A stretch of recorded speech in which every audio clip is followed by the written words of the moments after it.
Welcome back, everybody, to Let's Talk About Sleep. Here's the book.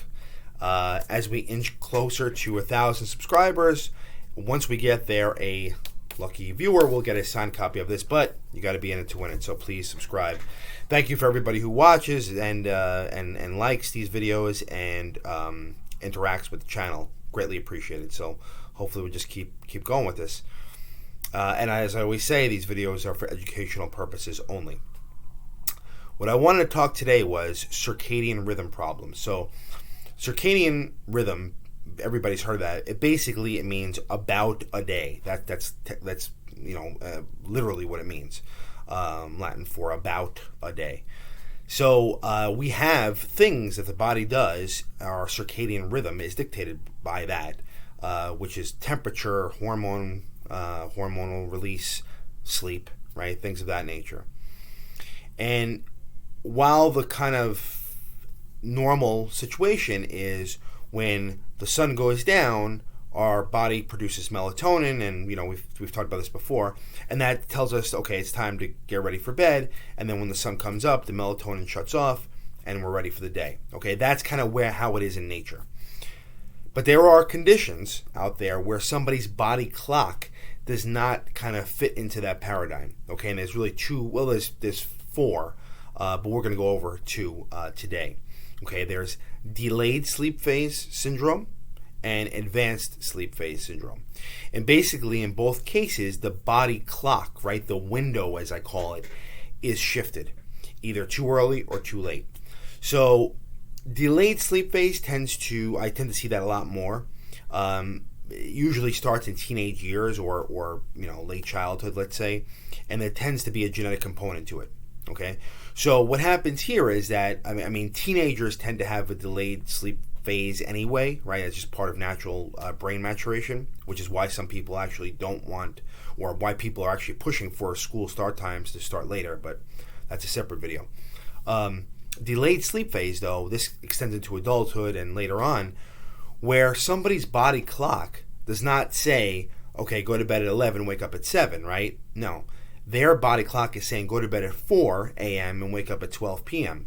And if they're able to do that, right, if they're able to get a situation where that's available to them, they're fine. They have no problems whatsoever.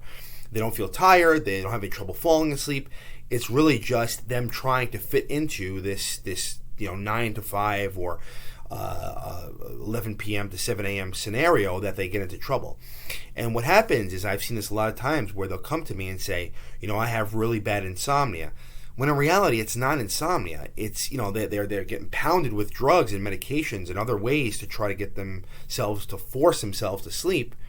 But in reality, it's just their clock is kind of is what's the problem. And working with melatonin and bright light can help us with that. But just pounding someone with medication until their brain kind of just knocks out, it's not going to work, which ends up happening.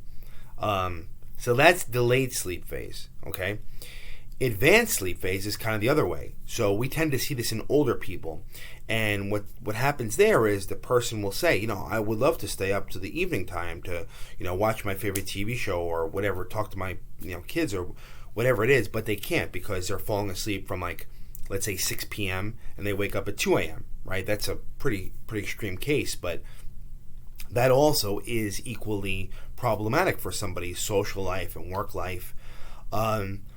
These patients, in both cases, advanced and delayed, if they have an environment, a social structure where they see friends and they're able to work or whatever it is they want to do, and that exists within that kind of that window, they really don't have much of an issue. They may come to see me because their bed partner or whoever or family member is saying you need help with this. But they themselves, though, sometimes, not always, sometimes though, are actually quite happy. Like if somebody has shift work, right, where they work a night shift or so, let's say, or they're like an air traffic controller or something, where they have to have a job, can have a job where the hours are basically more shifted towards night, in the delayed sleep phase, they're fine, right? Advanced, it's a little bit, you're not really going to, you could have jobs where advanced sleep phase would be okay, but again, that tends to happen in older people, and it's not so much of a destructive thing as delayed sleep phase. Most people come to me because of delayed sleep phase. But so in both these cases, what we do is we use melatonin and bright light, right? So sunlight to kind of help shift their schedule. So we have what's called Zeitgebers, which is German for time giver, and the sun is actually the strongest one we have. So if we're trying to realign somebody's sleep schedule, right, like for jet lag, for example, what we'll do is we'll use the bright light to kind of get them to wake up earlier or wake up at the same time every day, or use bright light in the early evening time to get them to help them to stay awake. You know, we're not going to use sunlight in that situation. We may use one of those bright light lamps. But yeah, there's ways to combat this, and then, you know, melatonin as a pill form can be helpful. But really, you should be under a sleep specialist guidance. But it can be done.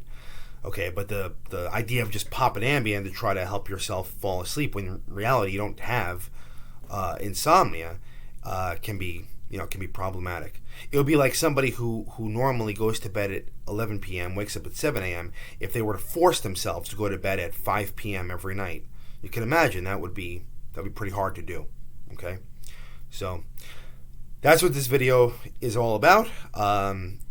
Thank you for watching. Please click like. Please subscribe to the channel. If you have any questions or comments, leave them in the comment section below. I will answer all of them. And until next time, sleep well.